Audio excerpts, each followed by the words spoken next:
लक्षात आलं. जाता जाता तुम्हाला एक विषय सांगतो. आता एवढं बोलल्यानंतर तुम्ही म्हणाला की नुसतं बीजारोपण केलंय आणि कुठलं काही बोलतच नाही, बरोबर ना. तर तुम्हाला एक छोटंसं उदाहरण सांगतो, जागायचं कसं. मी सूक्ष्म निसर्गोपचारकाचा अभ्यास, सूक्ष्म निसर्ग, तर त्याच्यामध्ये अभंग ठेविले अनंते तैसेची राहावे. लक्षात घ्या, ठेविले अनंते तैसेची राहावे, चित्ती असू द्यावे समाधान. आत्मचिंतन करताना, आत्मचिंतन हा निसर्गोपचार आहे. लक्षात आलं. तर ठेविले अनंते, अनंते म्हणजे काय असेल माझा हरित देईल काढल्यावर, बरोबर ना. काय तसं नाही, हे समजून घ्या. तर अनंते म्हणजे सूर्य, सूर्य नसेल तर विश्वाचा पसारा संपला. तसं आपलं ब्रह्मांड हे सूर्यावरच्या शक्तीवरती चालतं. तर अनंते म्हणजे सूर्य, सूर्याने जसं ठेवलंय म्हणजे सूर्य उगवला की आपण उठायचं आहे. सूर्य जसा तप्त होत जाईल तसं आपल्या शरीरामध्ये जठरामध्ये जठराग्नी प्रदीप्त होतो. त्यावेळेला सकाळची न्याहारी करायची आहे. त्या न्याहारीमध्ये सात्विक आहार घ्यायचा आहे.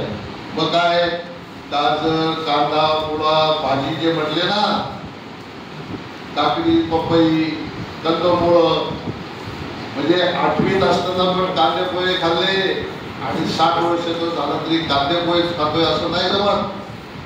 प्रत्येक वेळेला जठराग्नीची वेगळी असते. तर निसर्गोपचारामध्ये तुम्ही सकाळी अत्यंत सात्विक, रसाळ, मधुर, स्निग्ध, स्थिर, सात्विक जीवन असं गीताईमध्ये विनोबाजी भावेने लिहून ठेवलेले आहे. गीताई म्हणजे छोटं पुस्तक आहे 10 रुपयाचं, पण त्यातलं तत्वज्ञान आहे ना ते अनंत कोटी ब्रह्मांडापर्यंत पोहोचेल असं. तर त्याच्यात त्यांनी म्हटलंय रसाळ, मधुर, स्निग्ध, स्थिर, सात्विक जीवन पाहिजे असेल तर तुम्हाला सकाळचा आहार हा ऊर्जा ज्या वेळेला तयार होते जठराग्नी 8:30-9च्या वेळेला त्यावेळेला पोटात जायला पाहिजे. त्यानंतर पुढे कसं आहे की रसाळ, मधुर आणि दुसरा आपण जो आहार घेतो पब्लिक प्लेस मधला त्याच्याबद्दल काय म्हटलंय, लोकात योजला जाय तो यज्ञ जाड राजस दुःखद आणि शोकद. तुम्ही कुठली बाहेरची वस्तू खाल्ल्यानंतर तुम्हाला त्रास होतो की नाही.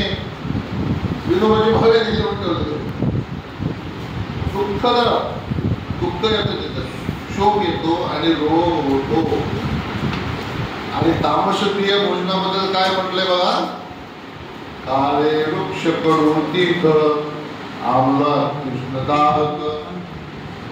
त्या चटपटीत खाताना त्याचे दोष किती आहे. काळे वृक्ष कडून तीर्थ आम्ला कृष्णदाहक, रसहीन निभालेले शिळे दुर्गंधीयुक्त जे थोडे तामसप्रिय बोल. म्हणणार माझं पित्त वाढतंय, मला ऍसिडिटी येते, माझ्या चेहऱ्यावरती डाग येत आहे. असा आहार तुमचा जर असेल तर मग तुम्हाला कोणीही वाचवू शकणार नाही. कारण तुमचं संतुलन तुम्ही बिघडवलं. तर संतुलित राहण्यासाठी निसर्गोपचार महत्वाचा आहे. तर मग जसं सांगितलंय ठेविले अनंते तैसेची राहावे. सूर्य मावळला, बरोबर, मावळला की व्यवहार बंद करायचे. मग का बंद करायचे, संध्याकाळी 7च्या आत का खावं, तर 7 ते 11 4 तास म्हणजे 11:15ला तुमच्या आतड्यामधून तुमच्या यकृताकडे अन्नरसाचं शोषण होतं. आणि हे शोषण करण्यासाठी जो अन्नरस तयार करायला लागतो त्याला 4 तास लागतात. आणि शाकाहार हा 4 तासामध्ये अन्नरस तयार होतो. शाकाहार, मांसाहाराला 4 दिवस लागतात. पण शाकाहार घेतला तर 4 तासात अन्नरस होतो, तो आतड्यात जातो आणि त्याचं पूर्ण त्या रसाचं रक्त करण्याचं काम होतं. पण आम्ही जर 9 आणि 10ला जेवलो तर अन्नरस तयार होईल का, संतुलन होईल का. ठेविले अनंते काय सांगितलंय, सूर्य मावळाचा विषय पण खायचं नाही. लक्षात आलं. हे निसर्गोपचार आहे आणि ह्याप्रमाणे तुम्ही वागलात तर तुम्ही तुम्ही निरोगी व्हाल.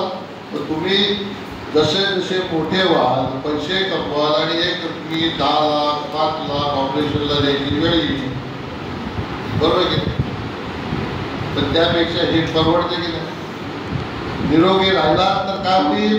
तुम्ही सदृढ व्हाल, गाव सदृढ होईल, देश सदृढ होईल, देश महासत्ता होईल. तर देशाला महासत्तेकडे नेण्याचा मार्ग पण निसर्गोपचार असा आहे. आणि तुमच्या नशिबाने निसर्गोपचारामध्ये अत्यंत जाणकार व्यक्ती तुमच्या समोर आहे. मी जरी गेलो तरी ते तुम्हाला मार्गदर्शन करतील, कारण मला ते व्हॉट्सअपवर मार्गदर्शन करत असतात. धन्यवाद. भारत माता की वंदे